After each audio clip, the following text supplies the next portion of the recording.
Welcome to the Chicagoland Guide, and I'm your host, Aaron Masliansky. Today, I am sitting in Highland Park at the City Hall with Mayor Nancy Rotering, and I'm so happy to be here. Thank you so much for joining me today. Delighted, Aaron. Thank you. You're welcome. It's nice to be back here in Highland Park, having lived here years ago. I do business around here, love being up here. It's always fun, and I think that there's just a lot of natural beauty, a lot of great things with Highland Park that make it just such a great place to be. But you've been the mayor now for a little while. What do you love about Highland Park? Why are you here, and why are you the mayor? So I grew up in Highland Park, and it just made me who I am. It is a wonderful place to raise a family. It's a wonderful place to start a business. It's a super special community.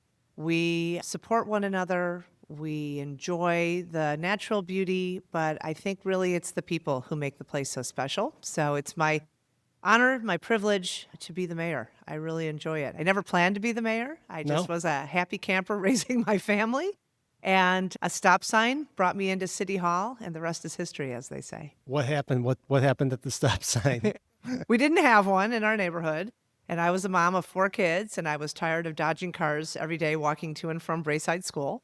And I gathered my neighbors, and we came to City Hall, and we pushed for the stop sign. And in that process, I realized that the city council was mostly old men, and we needed some diversity. So I have a background as an attorney. I have a business degree from Northwestern.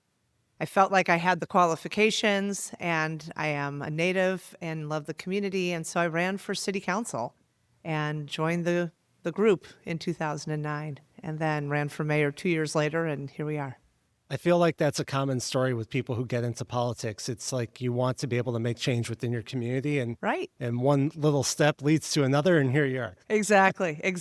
I love those stories because to a person, it seems, we needed a drinking fountain. That manhole cover was waking my babies, whatever it was. Right. You hear those stories over and over again. The class I teach at Northwestern is Women in American Political Leadership. And we hear often that it was literally just that one thing that kind of said to people, you can be the change, and then it just sort of grows from there. So you got to love a democracy, an opportunity for people to participate. You do. I was having a conversation with my son. He's a 16-year-old. He's a sophomore at Evanston High School right now, and he's in civics class, and we were talking about just civics, and his class was going on a field trip to the city, meeting city manager, and I was kind of just expressing what the importance is of local government. Exactly. It's probably the most important form of government. People focus on the national, but really the things that start in your local community are what's the most important. And that's what affects you and your family.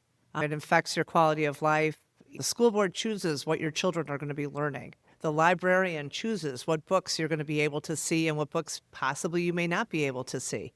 The Right. local government is making sure that your streets are safe and your water is clear and healthy, and your roads are able to be managed even in the worst of conditions. And it's important to know that that's really where the rubber meets the road. So, Literally. right. Yes. So, Highland Park, I think what's great is there's so many different neighborhoods within Highland Park. You have Ravinia District, you have downtown, you have West Highland Park, you have, up by Park Avenue. There's a lot of different diversity of people, diversity of neighborhoods, character, which I think is really fun. And some of the things that happens around the area are the different type of events that you do. So like I know Taste of Highland Park is coming up, and then there's all the festivals around Ravinia and the Ravinia district.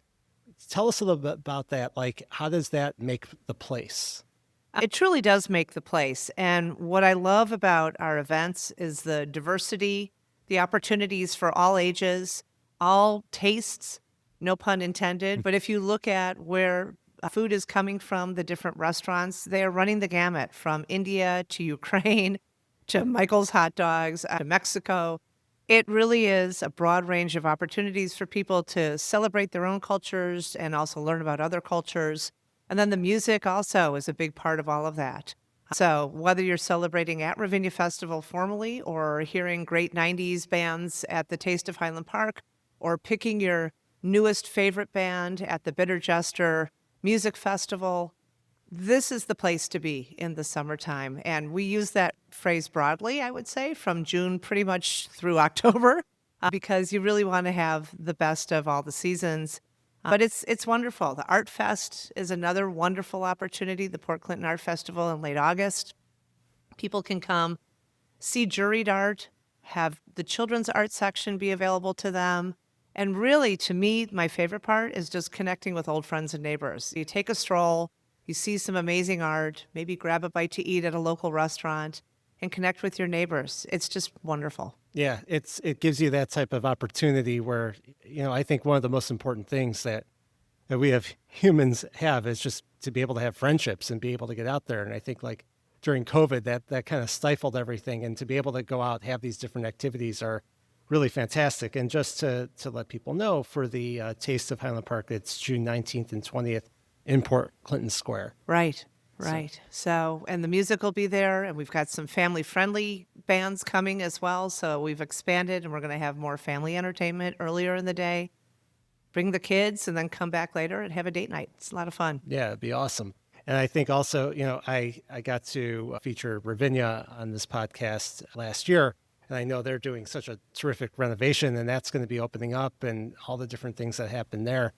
And he talked about like different events and destination. And what I found interesting in that interview was to learn about how Ravinia was an amusement park when it first opened. Isn't that wild? Yeah. And they had a baseball field, and then they had a casino. It's been around. I didn't know that. Yeah. Summer in a minute. I mean, it just is the highlight, I think, for Highland Park. Not only that we have this long history, but again, the breadth and depth of the music that comes through for so many of us. One of our first memories of live music is going to Ravinia as little kids and Sure. learning how to conduct an orchestra, better understanding classical music, learning and understanding, the broad range of what music is. And then they do unbelievable work with the local schools, but also with schools as far as Waukegan and down into the city in North Lawndale with their Reach, Teach, Play program. They are very much committed, not just to entertainment, but also to the education and the opportunities that come from music learning. Yeah. And it makes Highland Park relevant because you have all these people coming here. And as mayor, I'm sure that you probably deal with complaints or things like that happen. But no maybe it's always sunny in Highland Park. Right. Oh, yeah, exactly. I'm sure. But when the traffic management to get in and out of Ravinia, it's really like pretty good. Like It's outstanding. I've never seen a place like handle it that well. And as a neighbor of Ravinia, I don't live far from the park, so I know, it's tonight is Snoop Dogg, don't go that way. But, Metro provides free tickets. So if you have a ticket to Ravinia, you can ride the train for free, which is huge. And then also we have parking in downtown Highland Park and free shuttles to Ravinia. So it's been managed very well. It's interesting. You said you live in Evanston when the whole Ryan Field question was coming up and people were freaking out and talking about parking in Wilmette and in Evanston. I said to them, come talk to us. We've got it figured out. Yeah. So we offered our advice and hopefully they'll take it because everybody benefits from having these opportunities to gather together. Yeah, absolutely. And I think to take it there, that I think is going to be a huge boost to the area. It's not like there wasn't a stadium there before, but to be able to use it more frequently and to be able to handle it and manage it properly, I think is the key. And yet your Highland Park is great, a fantastic example of how to do it right. Kudos to our police and our neighboring communities also who help with providing the manpower, our public works folks. We have a great group, and they have it down to a system. Yeah, they really do. Now, one of the things I want to talk about, it's been a big focus of mine on this podcast, is really talking about housing development and things that have been going on around the area. And I saw you at a CMAP event recently talking about housing in Lake County and coming up with a whole plan of how do you handle the need for housing. And there's definitely some areas that have more affordable housing in Lake County than others, and the need to be able to manage that and be able to spread it out to everybody. So what are some of the new projects that Highland Park is doing, and how are you addressing the housing crisis? That's a huge point nationally, not just regionally. And it's important to know that since 1968, Highland Park's been committed to affordable and inclusionary housing. So this isn't a new thing for us. We've been committed for decades. The Chicago Metropolitan Agency for Planning, or CMAP, did this Lake County Housing Summit, and it was a great opportunity for subject matter experts across the board to gather together, to come up with synergies, to figure out new answers to this longstanding problem. In Highland Park, we've always had for many, many years requirements related to new developments that they have to incorporate affordable housing units. And then more recently, we're super proud of the development that's coming to what was the old site of the Solo Cup factory. Now, I believe it's 221 new housing units are coming in, geared towards families, geared more towards the middle market, and providing sort of that missing piece that we've been looking for. But I think it's important to note that in Highland Park, there's a huge range of housing, and we are super committed to making sure that people of all economic stripes are able to live here, raise their families here, and then age here, because we know that for a lot of people, aging in place is super important. That's part of who we are as a community.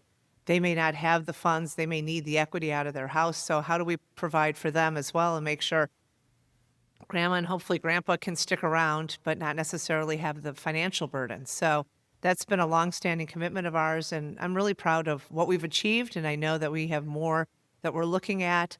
Stay tuned. Yeah.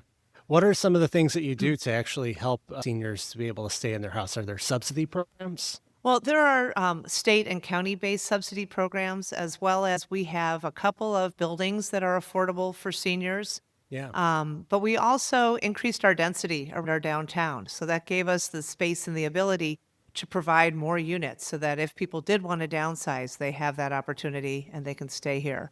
But the Moraine Township is an amazing resource. They provide LIHEAP, which is low-income heating, and I don't remember what the AP is. Do you? I don't remember.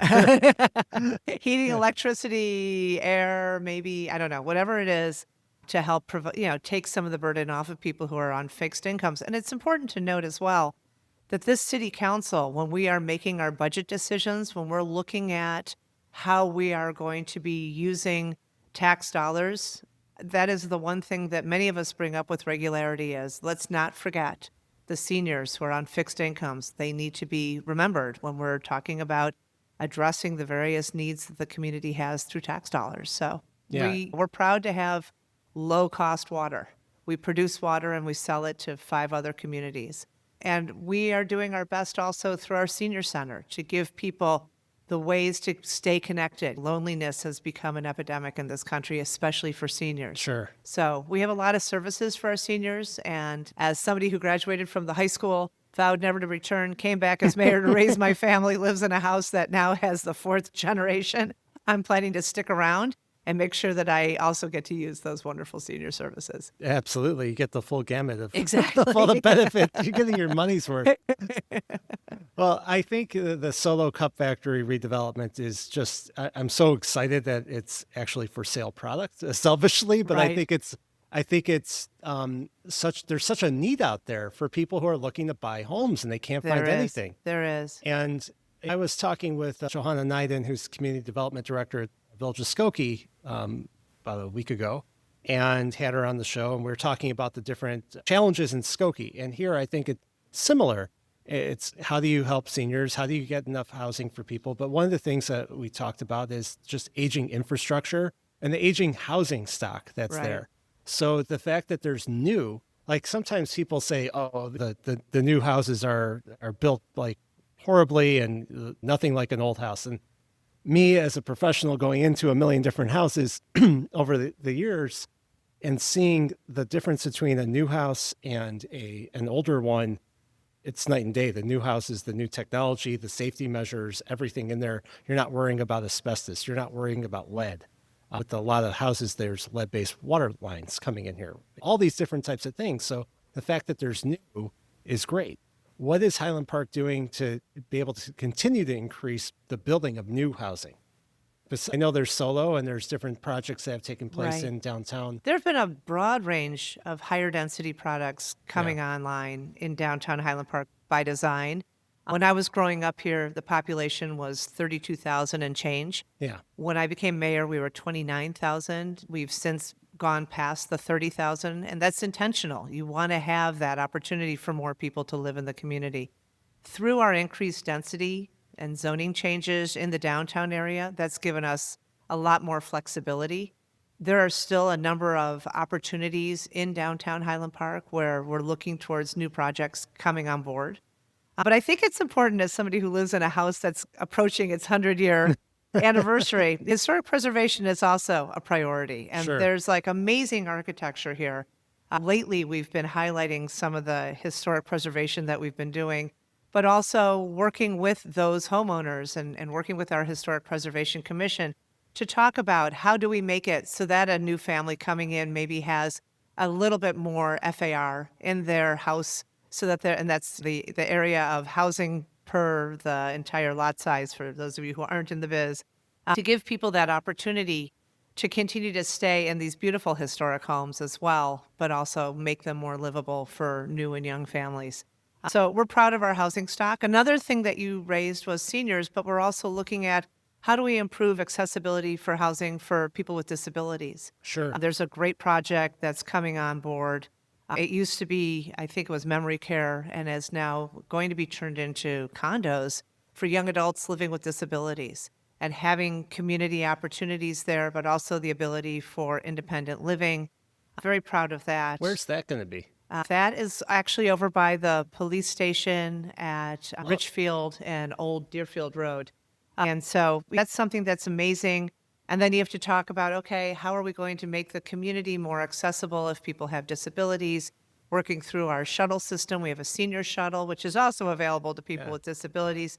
Keshet just came to Highland Park, which is a wonderful organization that provides great services to people with disabilities, making those two more connected to one another, but also highlighting the job opportunities and the other things that people can do to be part of and included in the community. So proud of all of that. Yeah, I think you absolutely should be. I think that the housing for people with disabilities, adults with disabilities, is a huge issue that people don't normally think about. And I know that there's a lot of houses that are like group homes that are run by different organizations, but it's hard to get those approved sometimes. Sometimes the neighbors aren't really happy about things. I've seen it professionally. And there's always a question if you have a child that is going to need to live somewhere that's going to need more help. So the fact that Keshet and that senior, the memory care facility turning into that, are they selling that building, or is the management changing it around? How is that working? They sold that building. Okay. And a group is investing in it. And to your point, we do have several group homes already in Highland Park. Sure. So we are very focused on inclusivity, and this will just be another piece of that amazing portfolio for people with disabilities. Yeah, for sure. When I was an intern at Village of Skokie in 2003, and in the planning department, they were looking at one of the projects that I had to work at was what are other communities doing for inclusionary zoning? Mm-hmm. They were just like starting to Did you come look to Highland at it. Park? Well, yes. Highland, I think I did come up here, and I was looking at the plans that you had here, and it was part of my report. So it's definitely at the forefront of how you deal with that. Does anybody push back on that, any developers, and say, well, we can't make the numbers work? And how, and if they can't, like, how do you deal with that? Do you increase density for developers to be able to add more units that are affordable? They get a bonus based on the number of units and how big the PUD is. If it depends, that drives a lot of that. But those who say they can't, we introduce them to those who say we can. Mm-hmm. And it's like, look, if these guys can figure it out, you can figure it out, or best of luck. But it's a very important key part of who we are and what we stand for. And I'm really proud of the work that this community has done. They also established a housing trust fund. And so if people are tearing down essentially affordable houses, that money goes into that housing trust fund, and certain single family homes are purchased. The trust owns the land, and the family is able to then build equity in the house, which is also a really great opportunity for folks to have that sense of homeownership, to build equity, and to be included. Those are scattered throughout the community as well. And do you work with different like nonprofit developers that then build those houses? We work with SEPA. We work with Community Partners for Affordable Housing, and then they are kind of the administrators who move forward on that. Yeah, I think that's as many different solutions that we can think of and see what works is the solution, right? Try it. Right. And if it doesn't work, okay, try something else, but be committed. And Exactly. I think that's where that Chicago Metropolitan Agency for Planning Lake County Housing Summit was so important because it showed that by working together, by actually being committed to the issue, there are solutions and we can all work through whatever challenges there are regulation wise or otherwise. There was a great quote that came out of that summit, which was, housing is where jobs go to sleep. And so it's not just, oh, we're putting up people, but we are literally building our community. And I said that when we approved the Solo Cup site. I said a community that grows is a community that's progressing. We are bringing on more families. We are bringing on more opportunities for people to come to our great schools, to enjoy this wonderful place, to be friends, and to learn from one another. And so my goal is still 32,000 at least for the population. Yeah, I think that you could easily get there because people definitely want to live here. I'll tell you that much. Glad to hear it. Thank you, Aaron. Yes, yes, for sure. And just looking at it holistically, some of the big things, what are your visions for Highland Park in terms of like the downtown or the different neighborhoods? If you could just have a magic wand and say, I want this to happen, what would it look like? Well, we have a magic wand through our city manager, and we've been talking for many years about a lot of things that actually have come into play. So one of our main downtown streets is 2nd Street, which has about $10 million into the infrastructure of 2nd Street and just really made it more connected to Port Clinton Square. We created bump outs with outdoor furniture so people can get food from all these different restaurants, sit together, enjoy the evening, maybe walk over to Port Clinton, hear some music, improved accessibility for people with disabilities. We're going to continue to be doing that work both downtown and in the Ravinia district. One of my favorite projects, which has been 13 years in the making, is a sidewalk that connects all of Sheridan Road. There's still a little piece that goes down to Rosewood Beach and then back up from Rosewood Beach. Very dangerous, change in grade. It's a curve. There's a ravine. People are pushing strollers in the street. And I'm like, no more. So 13 years later, we are finally able to get that sidewalk there. And then we will have absolute connectivity on Sheridan Road from literally Highwood to Glencoe. I'm really excited about that. Sidewalks have been a big priority for me. We put in a bunch of sidewalks early on Green Bay Road because that is how people connect. And if we're committed to getting people out of their cars, getting more healthy, getting to know their neighbors, that's the best way. It seems really simple, Right. but it's really important. I think it's really important. And Highland Park is a community of resilience with what you went through on the July 4th tragedy. And you stepped up on a national level to make the country safer and the community safer. And I think by having those types of connections, it builds the bonds and the healing, right? Absolutely. And we're still, sadly, but honestly, on that journey. And there are not just friendships, but new literal families by choice that have been formed coming out of that tragedy. People who met for the first time under the most horrific and heartbreaking situations have now built bonds that will be with them for the rest of their lives. And that is part of who we are as a community. That's why I'm looking forward to the chance for people to connect, whether it's by strolling and walking with the dog, whether it's trying out Taste of Highland Park, connecting with one another, building new good memories as a community is really what the focus is. Absolutely. Well, I think that that's a perfect way to end. And I appreciate your time today. And I hope everyone listening really appreciates Highland Park and stop up here for the Taste of Highland Park and everything else that's going on this summer. Can't wait to see everybody. And of course, it is always sunny at Highland Park. Yes, Thank it you. is. Thank you.